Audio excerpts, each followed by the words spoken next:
Let's see. Holland and Moroz were the performance of the night.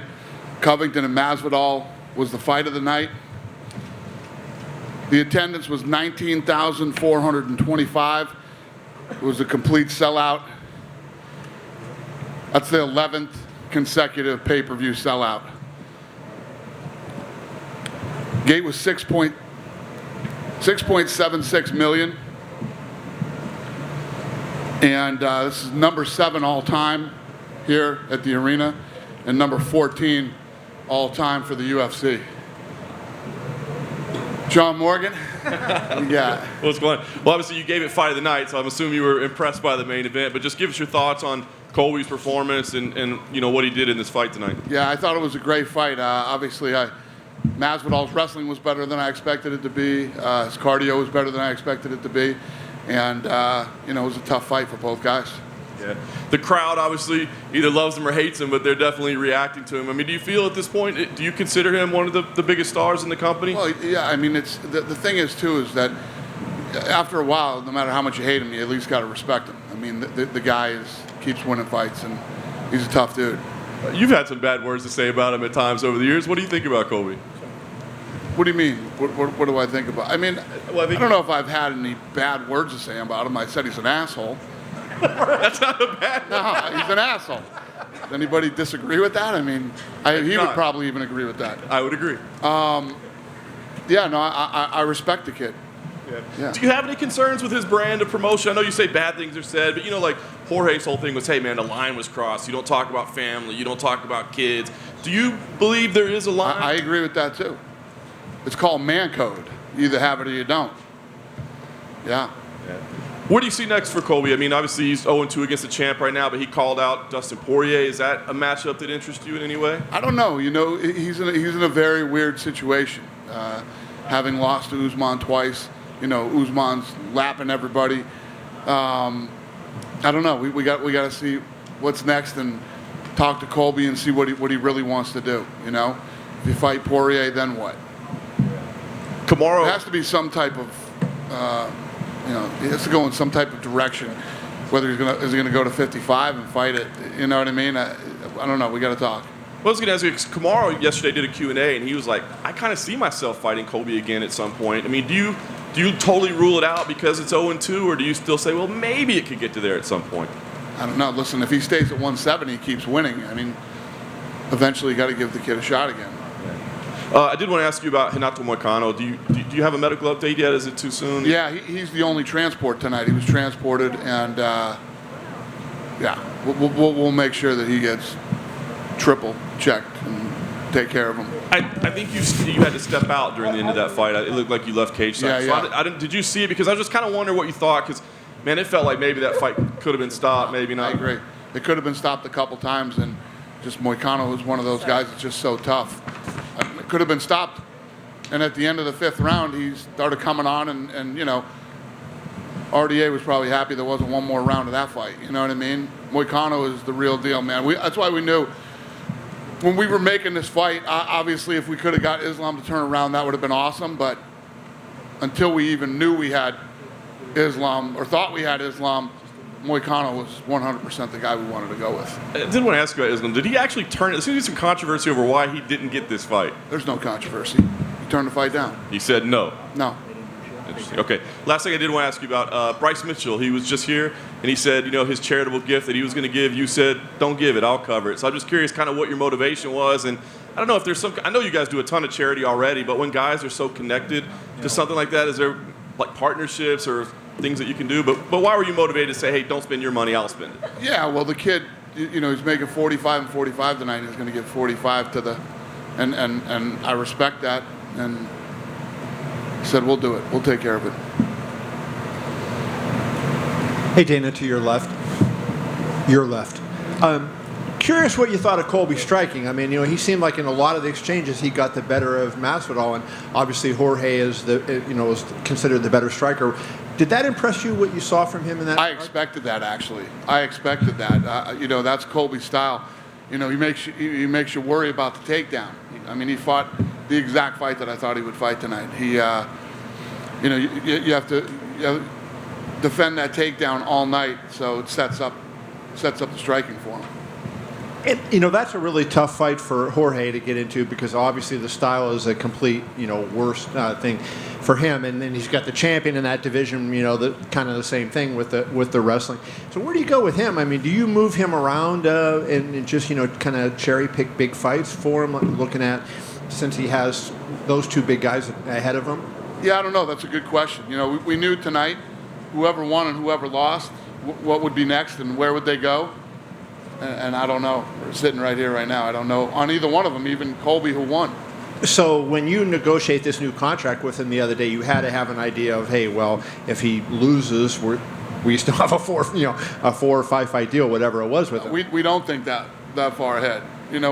We signed the kid, and you never know what the hell. It's like you guys will ask me every fucking press conference, what's going to happen after this? And That's John Morgan. True. What's going to happen after this and what's going to happen? I don't know. I have to see how the fight plays out. What kind of a fight is it? How did it go? And then I decide, with the team, what's going to happen next. And I wonder about the pay-per-view. Obviously, Masvidal has been his numbers. I think he's averaging close to $1 million on pay-per-view prior to tonight. Did this one track to get to that kind of a number? It's funny because we're talking. I mean, I just said that this is our 11th consecutive pay-per-view sell. I mean, this thing's on fire. It's just crazy. Ever since the pandemic, it's been nuts for us. And yeah, I mean, these guys. I was telling you guys how much money we were losing during COVID, COVID testing, and all the other bullshit that we had to go through, but all the pay-per-views were skewing higher than you had a guy who would normally fight and do 300,000 pay-per-view buys, and he was doing 7 or 8. And yeah, I mean the business is just kicking ass. Well, did you have any indication that this one was going to be like that, where you had a number and then it did a lot better? Yeah, I mean this thing outperformed the budget big time. I mean just the gate alone. And finally, for me, do you know anything about what happened to I guess the broadcast went off for a while anyways during the fight. Do you know? Yeah, it didn't go off for a while. It went off for a little bit on the second round. Yeah. Dana, just one question over here. The Ringer MMA show on Spotify Green Room's been talking about this all week, and I'm wondering your thoughts on it. With all of the connections to Florida and the UFC's positive relationship with the state, why wasn't this fight done in Florida? That's a good question. I think we owed Vegas a fight. It was the time that we had to do the fight in Vegas. We kind of lay these things out, throughout the year and decide where we think we're going to be in each month, and just landed on Vegas.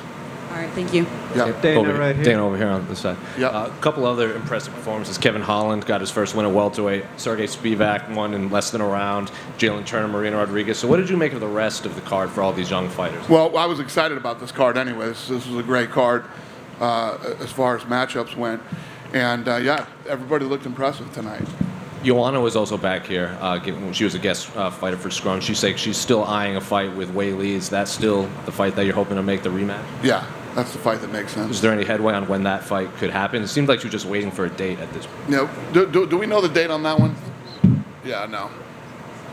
I was hoping he had something I didn't. He doesn't. She was also talking about fighting at Allegiant Stadium and said that she might know something we don't. Do you know what she's talking about? I do not. Hamzat was also here. Did you guys talk about anything else besides confirming his fight with Gilbert? No, that's it. Yeah, we got that done. It's locked in, and that's a fun card. And finally, Darren Till was also here with him. Have you spoken with him about his return? Or no, I haven't seen Darren. I haven't seen Darren since he's been here. I knew that he was here with Hamzat, but I haven't seen him. What do you make of that friendship? It seems like they're inseparable. Yeah. No, I like it. Yeah. Hey, Dana. Khabib Nurmagomedov inducted into the Hall of Fame tonight. Usually doesn't show much emotion. What was his reaction when he came over there and graced him? He was pissed off tonight. I don't know what happened to Khabib tonight. I kept telling him, what pissed you off tonight? I think it was Tim. Maybe. Tim Elliott was holding. Yeah. I think that might be it, too. Greg Hardy's now lost 3 in a row, and they were all finishes. Wondering what your thoughts are on him and what his future is with the UFC. Yeah, I don't know. We'll get in the room on Tuesday and figure that out. Given the results of the main event, going into it, are you looking at Chimaev and Burns as the #1 contender fight in the welterweight division? Makes sense. Did Marina Rodriguez do enough tonight to be a #1 contender for the winner of Carla Esparza and Rose Namajunas? Makes sense. And You're then- making a lot of sense, Schmo. Okay, then lastly, Nate Diaz. What's the likelihood he gets a new contract before we see him entering the octagon again? The likelihood that Nate Diaz gets a new contract? Very good. Appreciate it. All right. Dana right here. Yep. Dana, I was wondering just your thoughts on Marina Moreau's big win. Obviously, coming from the Ukraine, she had a lot of emotions out there. The crowd really responded to her. I just wanted your thoughts outside of the fact that she got a bonus. Yeah. I mean, I don't know how you want me to answer that question. I agree with you. It was awesome performance, an awesome speech, and yeah. This month, you guys are going to be traveling for fight nights for the first time since the pandemic, so I'm assuming it's very exciting. Could you just talk a little bit about what's the forecast look like on doing more traveling outside of the numbered events this year? Yeah, well, as things start to open up and these different states that were tough to do business in make it much easier to do business in, we'll start going to, there's a lot of places to hit now. We just had to wait till all this goofy shit was over. It looks like it's getting over, so we're ready to roll. Will there be more dates coming up in April, or is that still being decided? Yeah, we don't have anything figured out yet, but we will. The other problem is as these states start to open up, you got all these different events that haven't happened, and there's still people that haven't put on an event since the pandemic, concerts and bands and things like that, and so a lot of these arenas are going to be packed, probably the first year and a half. So we'll see what we can figure out and what we can get done. Thank you. Dana down here. What do you do now with Jorge Masvidal that he's right here? What do you do now with Jorge Masvidal now that he's lost 3 of his last 3 fights? I know you guys have just given him a new lucrative deal, but matchmaking-wise, what do you think makes the most sense for him at this juncture? I don't know. That was what Kevin just asked me. I don't know. We'll figure out what's next for him. The rankings will come out on Tuesday, and we'll do something that makes sense. And I'm not sure if you said, if you heard, Tom Aspinall recently said that you guys have told him that you've got potential replacements for Alexander Volkov. Now, I know you alluded to that the other day, but is that the case? I hope not, but we'll figure it out if it does. You know what I mean? I don't know. We'll see how this thing plays out too. We're trying to get him out of there early, and he didn't want to leave early, so. And hypothetically, if Volkov isn't allowed entry into the UK, would you keep that matchup together at all, or would you just? No, if he can't get into the country, then we'll make another one for Tom. He's from the UK, so we would find him another opponent. Regardless. Then. Yeah. Okay. Thank you. Dana, just in front of you. Was that the last fight on Greg Hardy's contract? Was that the last fight on Greg Hardy's contract? Yeah. Does anybody know the answer to that question? Nobody knows. Okay. And also, I wanted to touch on, do you think the narrative of the Dos Anjos Moicano fight changes a lot, given, it was close to being stopped in the 4th round, then Moicano comes out and has a great 5th round. Do you think it changes, like, a lot of people's mind, given that Moicano had such a good last round? Changes their mind as far as what? Obviously, entering the 4th round, he was getting beat up quite a lot, right. And then he comes out in the 5th, and, what we were saying earlier, I think it was John Morgan, was that, I think a lot of people figured that fight should have been stopped earlier, right? Then he comes out in the 5th round. It's like, it's one of the, we've said this a million times in the fight business, a guy who's too tough for his own good kind of thing. If the ref doesn't stop the fight, Moicano is that guy. But that's why we made this fight. We made this fight with Moicano because he's a stud. He's literally a stud. I mean, the guy's a badass. That's why we made this fight. And I just wanted to get your thoughts on the judging tonight. There was a few split decisions. Could have gone either way. I think the Nikolai fight, Kennedy, the Tim Elliott fight, obviously, I think that's why Khabib was a bit angry. Did you think anything wrong with the decisions? No, I didn't. Nothing stood out to me like, holy shit, this is crazy. And whilst we're on Khabib, obviously Umar, he struggled to get a fight. He's pulled out of a few fights, but a really good win tonight. How far do you think he can go in the UFC? Who'd you say? Umar, Khabib's cousin. Yeah. What about him? How far do you think he can go in that division? I don't know. That remains to be seen. As you start to work your way up the ladder here, it just gets nastier and nastier. So we'll see. And just one more from me. Kevin Holland, had a great welterweight debut. Just your thoughts on his win. Yeah, listen, I think I've told you guys a million times I love that kid. I have a really good relationship with him, and I like him a lot. And I'm happy to see him win. Thank you. Yeah. Hey, Dan. Yeah, that was the last fight in his deal. Check you out. Hi. Hey, yeah, we got a few questions. The first one is Kobe Covington, that he called out on Dustin Poirier in the fight, saying that he wants to match up with you next time. So, do you think that's going to happen in any near future? I don't know. We were just talking about that too. We said that he's in a really tricky situation right now.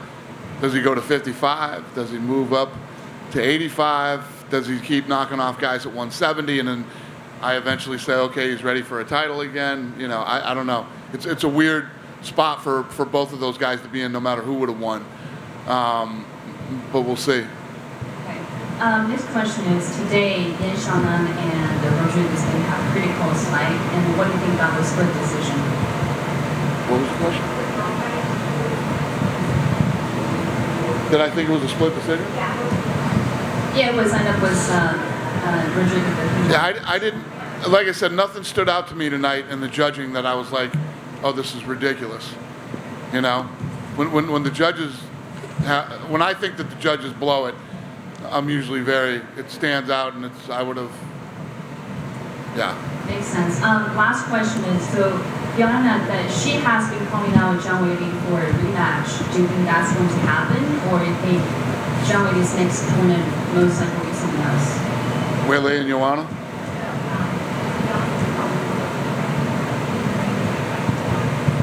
Yeah, probably Joanna.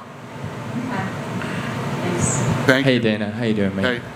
I never got to follow up with you after 270, but I just wanted to wonder, how did the NFTs go? Was it a successful campaign? The NFTs? Yeah, the NFTs killed it. Yeah.